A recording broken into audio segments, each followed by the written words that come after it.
you guys. I really do. I know how silly that sounds. I hear myself sometimes.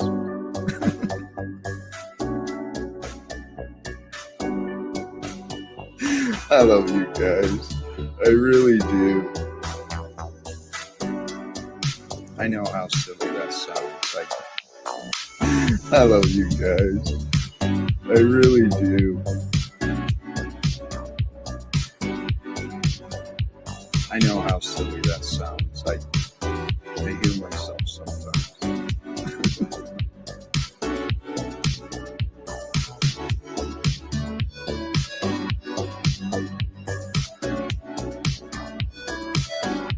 I love you guys. I really do.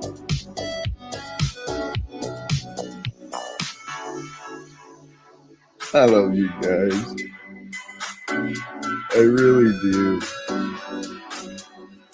I hear myself sometimes.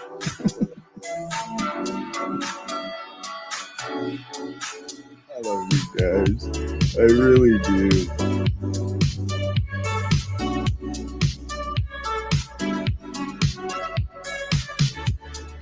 I really do.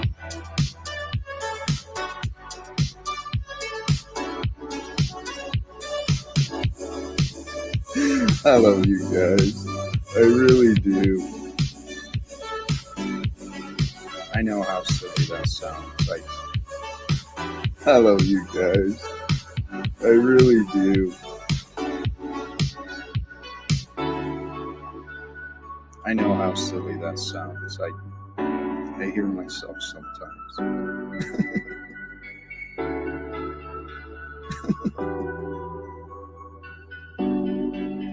I know how silly that sounds. I hear myself sometimes. I really do.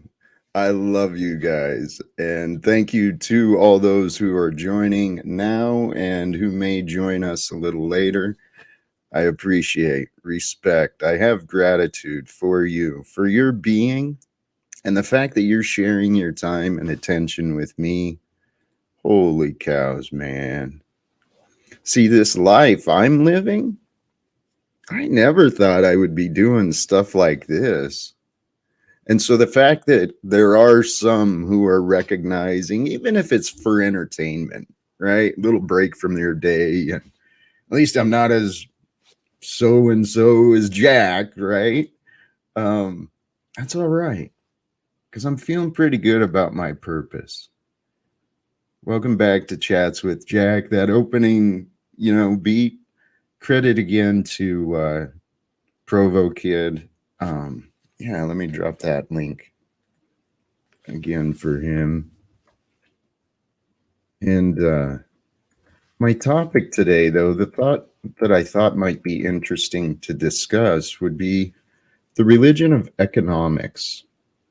Right? I've been talking quite a bit in my other streams about faith, about trust, goals, spirituality, consciousness, a lot of that stuff. But what I'm seeing in the world, it just kind of blows my mind a little bit. People talk about how they don't have faith in God and an unseen creator, yet they're so enamored with and have faith in the unseen hand of economics, of the market. This idea of capital, the materialistic mindset, capturing our minds and keeping it trapped within this physical realm, limiting our thoughts and ideas to so many fearful and foolish ways. Collectively, mankind could accomplish so much if we stop fighting, set the egos aside, come together with our hearts of compassion and our minds with hope. We could change this world, man. But I watched an interesting video. It was a discussion by Chris Hedges, for those who know him. And regardless of your opinion about him, he's, as I understand, he spent a life in journalism, traveling the world, seeing the destruction in other lands where tyranny and dictatorships, where those things were and where they were crumbling. So he's had in his lifetime, kind of a firsthand experience to a lot of crazy things that I have not. But this morning I was watching a short presentation with him talking about his observations, and it's so clear when corporate and state, government and business, when they combine, it is fascism. Fascism is tyranny. And what is holding tyranny together is the false religion, the religion of economics. People are fighting wars over their spiritual beliefs, and everyone is participating with the same bankers' lies. So, considering the religion of economics, wanting to understand what would make that true, what examples and what information would be the foundation for that conclusion. And it is spiritual. The idea, the concept of materialism, bringing our mind into believing the material is the value, gold and diamonds and then people and whatever. It limits us into this physical idea. And then with the materialistic values, we turn into consumers. We exist to consume. We produce just so that we may consume in greater, to be like the Joneses. We want to buy the boat and, have the second home, maybe, whatever, send our kids to college, who knows? But we're always chasing and consuming more, creating our own little hamster wheel. It's like, it's been perfectly created, man. It makes perfect sense. Anyway. So the materialism leads to consumerism. The consumerism leads to hedonism, the pursuit of sensual pleasure, right? Where that's the only purpose. Our money is spent and our time is spent. When I say our and we, I'm speaking very generally to those who may relate to me, or you'll know someone who does this stuff. I'm not alone in the life I've lived and the stupid things I used to do. So in this hedonistic, consumerist, materialistic world, when we're not spent time slaving away for someone else, getting the breadcrumbs of profits from some other employer. Yeah, I know some of you are business owners. Maybe you're a slave to your job, but I don't know. There's not a lot of free people who I've met. But when we're not selling our time for the purposes of money, right? Convincing ourselves that that's where our time and energy must be spent, is in worshiping the potential that money can bring. So when we're not selling our time for a job, then we're trying to escape, trying to distract from the atrocity of the world, the immorality. So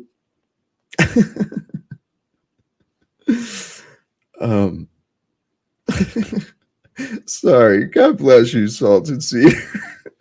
We do surprising things on some days, when, what was it, Venus just went retro or something? I don't know. I was listening to some astrology stuff earlier.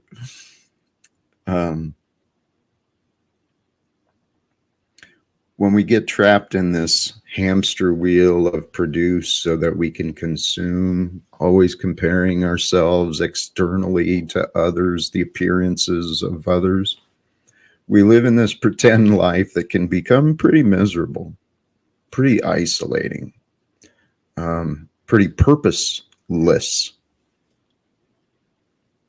And as we try and distract ourselves, entertain ourselves, chasing moments of pleasure, moments of happiness, in this spiritual battle, that's where our minds, the temptation can lead us astray.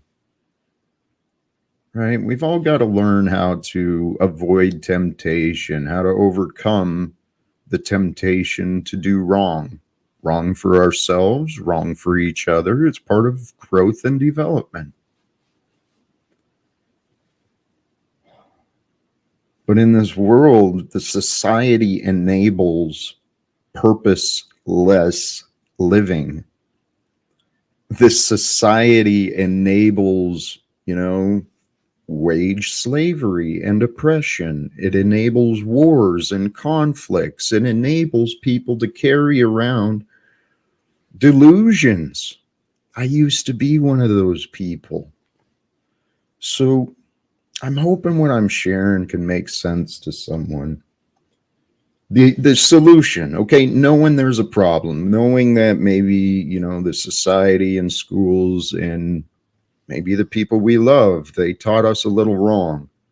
Recognizing that we are susceptible to falling into temptation. We are susceptible to deceiving ourselves, eating stuff that's not good for us, drinking spirits every day. The society normalizes bad behavior. So the way to rise above it is to heal yourself, to become whole as your being. And I think it may be easier than most people think based on my experience and education, but I don't know for sure. What changed me was a number of things. So I don't know the exact progression. That's where my mind is saying. I don't know the exact progression that would be the transformative suggestion for someone else to receive. But I humbled myself to the truth of my situation in the moment. I brought my mind to the moment. Got out of the past, got out of the future, said, all right, Jack, here you are. Brought my mind into my physical state of being. And what that was bringing my mind into my heart. Looking at my situation with some compassion and some respect. Some forgiveness, some encouragement. There was a day, January 1st, 2018, I looked at myself in the mirror and I said, time to change. I made a choice to change my life. And as I did that, well, the world around me has transformed over the past several years. And the results of my efforts have not yet emerged for others to point to and say, yeah. But in doing a lot of inner work on myself, learning from others who have, led the way in those philosophies, after doing the inner work for myself, I felt that I could do more, offer the world more of what I was learning, what I've been receiving in knowledge. Dude, my mind's been blown. So the goal, though, is what I want to offer. If you can get yourself to a state of mind, your experience of bliss, your experience of pleasure, inner peace will be different than mine. But if you can recognize that as a goal for yourself, it's priceless, man. Absolutely priceless. And the way I live each day like this is so simple. It just takes time. It doesn't take time. It takes the choice and the commitment to change your mind, to change your patterns, to change your philosophy, your perspective, your way of thinking. This is what I was thinking about earlier too, is this is what all the religions were formed around, were different philosophies on life, on history. Philosophies, yeah, that is something I think we'd transform our nation and our world if we open our children's minds with philosophy and meditation. teach teach a child how to connect to their intuition and inner inspiration and guidance. Holy shit, we could transform the world like that. And I think many children are coming in at this time with gifts for parents to start learning from. We should be learning from our children. They're coming from a more recent connection to the divine. I don't know. That was a random thought. Sorry. The religion of economics. And welcome to all those who've joined. For any who wish, please feel free to hit the link and join the conversation. But what I was thinking about too, this religion of economics. What is a religion? A religion is a tradition, it's a dogma, it's a pattern of philosophy that is passed down. It comes from the world. But the religion, what we form our faith around, it forms our values, structures our belief systems. Religion brings us the practice of worship, of dedication, of devotion. All of those things, worship, dedication, devotion, those bring control to the receiving.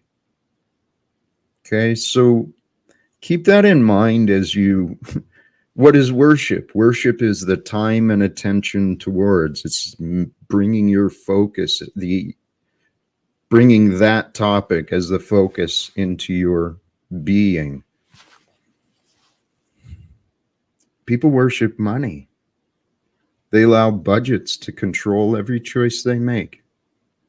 I've been guilty of it. And admittedly, in this world where humans don't cooperate without that friggin' money thing, it makes it a little challenging, right? But budgets are not controlling. They are imagined.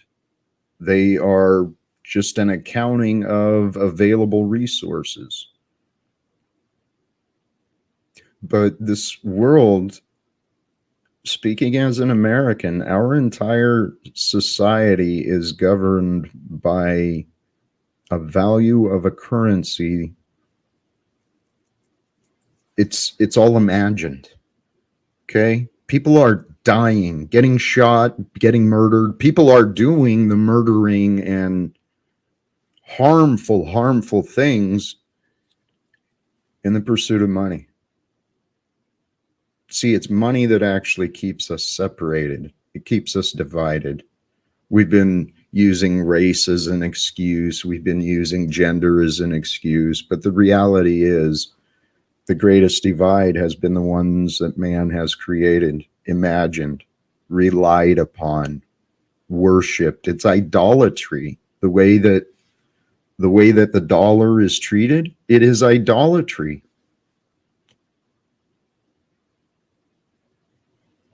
It's so easy to change, though. Change the values. When you change your value to life and love, because see, those two go together. Love brings life. The reason for life is love. Life brings the opportunity to express love, to feel love, to share love.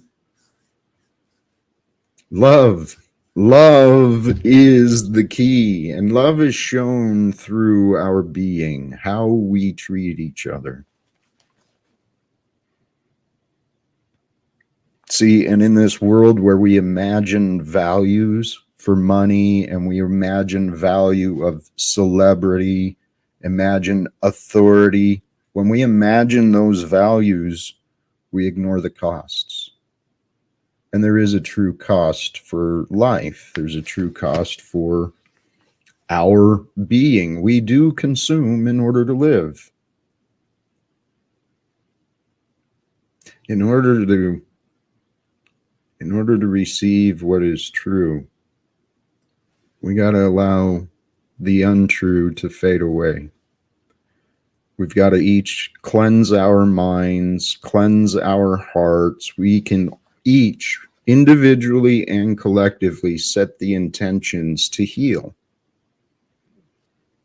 to become whole, no longer fractured, no longer splintered, no longer broken. Because as we rid ourselves of the fractures of our integrity, the excuses and the blame that keep us away from accepting responsibility for the world, for each other, for ourselves. When we're not part of ourselves, we won't accept responsibility for ourselves. When you're not part of a group, a family, you're not going to accept responsibility, but you choose what you are a part of. You choose your connection. You choose who you are and what you do right now. See, and this is the key too. To break free of the religion of economics, to break free of the materialism, the consumerism, the selfishness, to break free of the selfishness, come into the now. Stay in the now. Worship the now.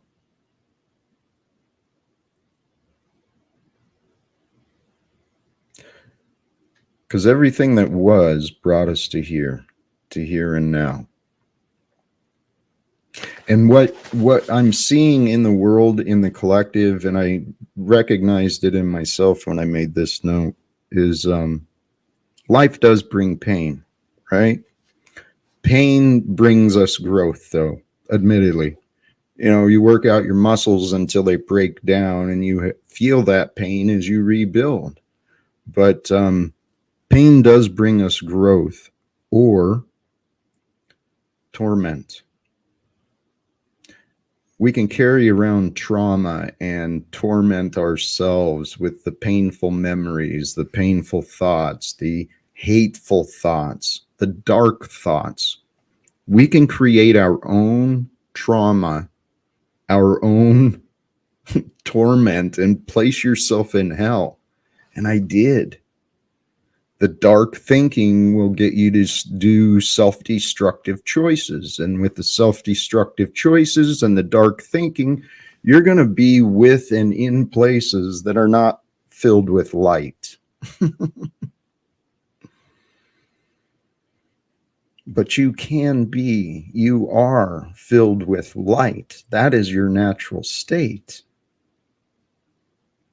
We humans, our being, our biological nature, this physical form that we're experiencing, each of us, it can be described in so many different ways. It is mystical. It is magical. Life. So life does bring pain. Pain can bring us growth. It can bring us movement. It can also make us feel real small, right? Kind of helpless, kind of hopeless. And especially if you're carrying those dark memories around, you'll have a cloud over your light, your connection to the divine, to reality, actually. That habit of negativity can actually cloud you mentally, consciously, from seeing the good today. And if you want to have a happy life without chasing escape, without chasing moments of pleasure, without pursuing unhealthy temptations, if you want to live a happier, more joyful life, it's available. It starts with a choice. Starts with a choice to put the past down, to let the ego habits, the ego memories, let those set aside. See, the suffering, much of the suffering we experience comes from the avoidance of suffering, right? I knew when I was drinking, I knew it would be uncomfortable to stop and to actually face and go through the withdrawals. I prolonged my self-sabotage. I prolonged my misery because I was avoiding temporary suffering. So I think our society has done this a lot in many ways collectively. We've been creating suffering by enabling suffering. It's going to be ugly. It will be ugly when we confront the governments and the corporations, those in leadership positions, when they are confronted with the truth of what is evident regarding corruptions and the destruction of environment and rights and all of this stuff. When that happens, when those people are confronted, there's going to be some suffering. There's a lot of people who are unaware right now, who because of what is happening will all of a sudden become aware of, holy shit, this was going on and that was going on and they were wrong and this was wrong. Oh my God, I was so wrong. So people will go through some suffering. But man, beyond suffering comes primarily with fear, with confusion, right? False evidence appearing real. Things get scary. Our mind starts thinking survival mode, revenge mode, whatever. The primitive emotions take over, and confusion and fear prolong suffering. But once you move beyond the confusion into understanding, and beyond understanding, you find that you know. Beyond confusion and fear is the peace beyond understanding. It is the peace of knowing in your being that you are who you are, what you are. And what we are is a very confused species. I'm talking about the animal creature of man. The one that built the cities and the logistics to commerce and trade all around the world. Fascinating creatures, but man, they have been pretty destructive. Getting these new innovations and bringing wars and destruction, extorting people, extorting the planet, extorting the animal kingdom. What the heck is going on, man? These people are confused. So are you among the confused, or are you among the faithful? What does it mean to be faithful? It means to be filled with faith. What can you have faith in? Well, better question, when can you have faith? You only live right now. So right now is where life is happening. Right now is where forgiveness is found. Right now is where confidence is discovered. Right now is where the past is surrendered. Right now is where the world can be reborn, renewed, restored, rejuvenated. The world can be recreated through our minds, through our actions, through our deeds, but we don't got to do anything. We have the opportunity to start thinking more with our hearts. And I know that can sound cheesy, especially if you're a dude. Get over it. Too bad. Bring your mind into your heart and find compassion. Compassion is what unites. Compassion is what frees. Compassion is what brings us mercy, brings us forgiveness. Compassion, when received, holy cows, memories. It can bring us to our knees. That was interesting. I've known I've experienced somewhat of a lack of compassion, seemingly, through my life. Without compassion, though, we do find strength. And, everything has a purpose. And I do. My faith, brothers and sisters, my faith today in love is so strong. My faith in love.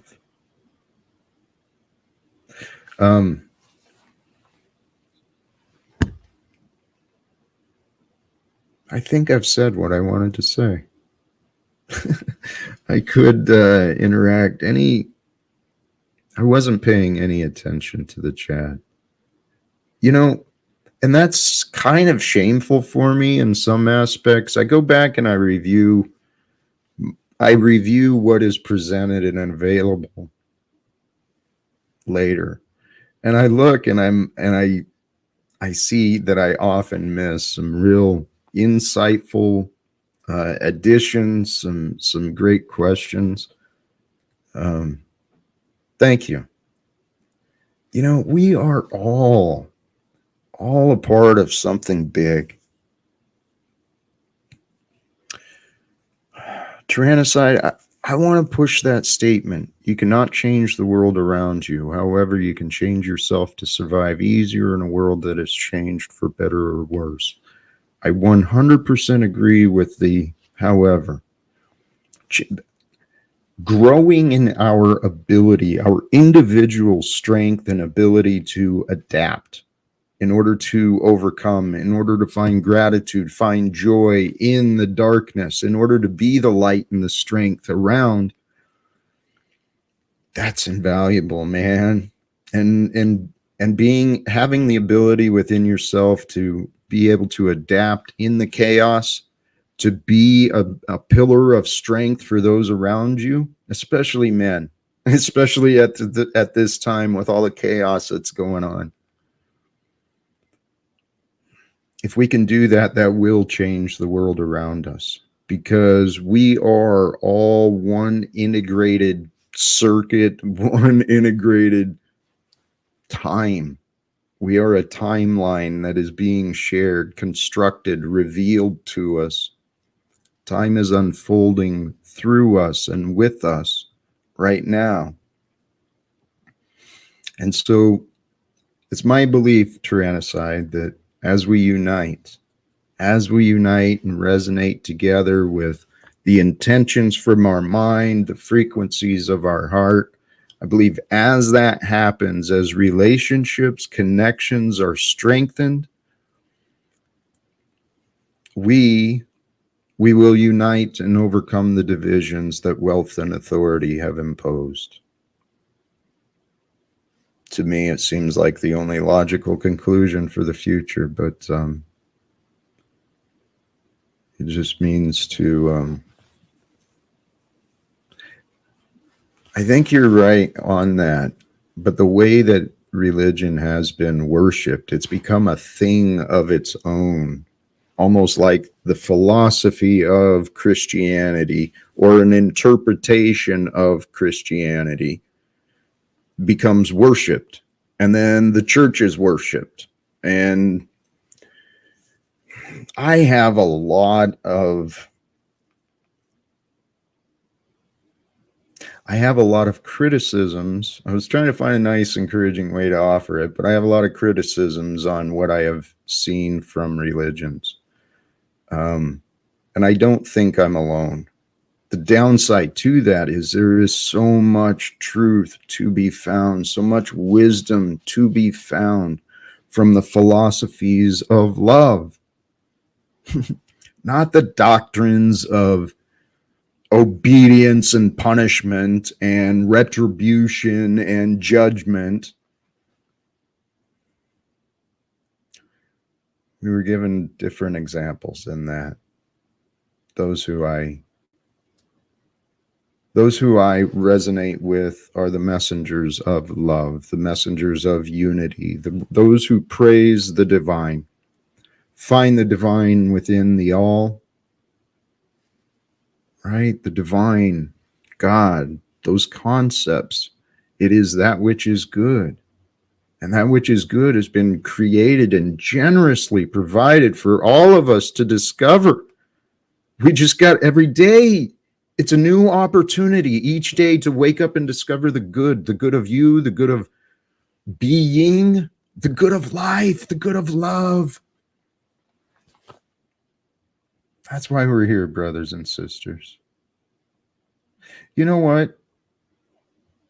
The offer to join has been extended, but I don't need to continue. The sun is shining. It's a beautiful Sunday afternoon, I think. I did skip church, but time with God. Oh, I mentioned, I'll leave with this, some to consider. Well, a couple of things. Please, I'm trying to do the materialist thing, not profit, but to become more visible as part of the world. That, hey, I'm an option to listen to. So please share with others, maybe subscribe, hit the notifications if you haven't. I've been pretty regular for a while. The very simple, the way I live, what has helped increase my faith was the conscious intention to surrender. To surrender my confusion, surrender my fear, surrender my worry, surrender my hate, because those things take time away from, oh man, forgot to put that back. Those things take time away from gratitude, and gratitude feels good. And you got a body graced to you for the purposes of feeling good.